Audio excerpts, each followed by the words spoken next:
कहानी है दो दोस्तों की जो कि एक छोटे से गांव में रहते थे। एक बार वो दोनों किसी काम से शहर गए और वापस अपने गांव लौट रहे थे।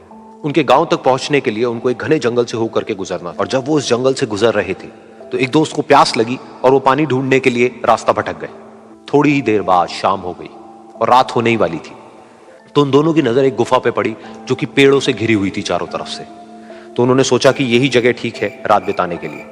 तो दोनों ने कुछ लकड़ियां इकट्ठी करी, उस गुफा के अंदर गए और आग जला करके वहां पे बैठ गए। सो गया।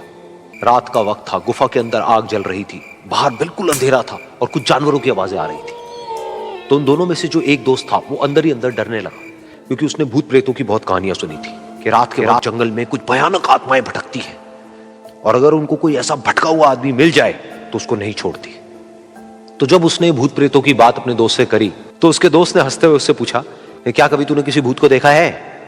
तो उसने कहा, नहीं मैंने तो नहीं देखा, लेकिन मेरे कुछ जान पहचान के लोग हैं जिन्होंने देखा है। तो उसके दोस्त ने उसको समझाने की बहुत कोशिश करी कि यार ऐसी सुनी सुनाई बातों पर विश्वास नहीं करते हैं, अब तू सो जा और मुझे भी सोने दे, मुझे नींद आ रही है। और इतना कह करके उसका दोस्त वहीं पर लेट गया और थोड़ी देर में सो गया। लेकिन वो जो अंदर से डरा हुआ था वो लेट तो गया, लेकिन उसको नींद नहीं आ रही थी। शायद यहां पर कहीं कोई है जो छुप करके कहीं से उसको देख रहा है। उस आग की वजह से कुछ परछाइयां बन रही थी वहां पर पत्थरों पर, तो उन परछाइयों को देख करके भी वो डर रहा था। फिर कुछ घंटे तक ऐसे ही चलता रहा। फिर उसके बाद में क्योंकि वो थका हुआ था तो उसको नींद आ गई। लेकिन नींद आने के कुछ देर बाद ही उसको एक सपना आया। सपने में उसको एक बहुत ही भयानक परछाई उसकी तरफ बढ़ती हुई नजर आई। अब जैसे जैसे वो अंदर से डरता चला जा रहा था, वो परछाई उसके और पास आती चली जा रही थी और बड़ी होती चली जा रही थी।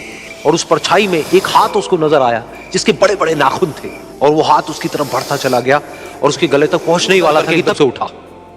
फिर उसने अपने दोस्त की तरफ देखा जो कि सो रहा था, उसको पकड़ करके जोर से उठाया। फिर उसने अपने दोस्त को बताया कि उसके साथ में क्या हुआ। तो उसका दोस्त फिर हंसने लगा। फिर उसके दोस्त ने उसको कहा, अब अगर दोबारा से तुझे वो परछाई दिखे तो तू वही कहियो जो मैं तुझे कह रहा हूं कहने के लिए। फिर देखते हैं वो परछाई तेरा क्या करती है। तुझे अपने अंदर ही अंदर बोलना है, मैं तुझसे नहीं डरता, सामने आ। तो उसके दोस्त ने वैसा ही किया। थोड़ी देर बाद दोबारा से उसको सपने में वही परछाई नजर आई और वो परछाई धीरे धीरे उसकी तरफ बढ़ने लगी। लेकिन इस बार वो उस परछाई से डरा नहीं, बल्कि अपनी पूरी हिम्मत जुटा करके उसने वही कहा, मैं तुझसे नहीं डरता, सामने आ। मैं तुझसे नहीं डरता, सामने आ। मैं तुझसे नहीं डरता, सामने आ। जैसे जैसे वो ये बोलने लगा, परछाई छोटी होने लगी और उससे दूर होने लगी। वो बोलता रहा, वो परछाई छोटी होती रही और धीरे धीरे वो परछाई दिखनी बंद हो गई। बिल्कुल ऐसा ही हमारी जिंदगी में भी होता है। हमारे अंदर जितने भी डर हैं, उससे हम जितना डरते हैं हम उतना ही छोटे होते चले जाते हैं और वो डर उतने ही बड़े होते चले जाते हैं। लेकिन अगर हम अपने अंदर के डरों से नहीं डरते हैं और उसका सामना करते हैं तो दुनिया का ऐसा कोई भी डर नहीं है जो कि हमें डरा पाए।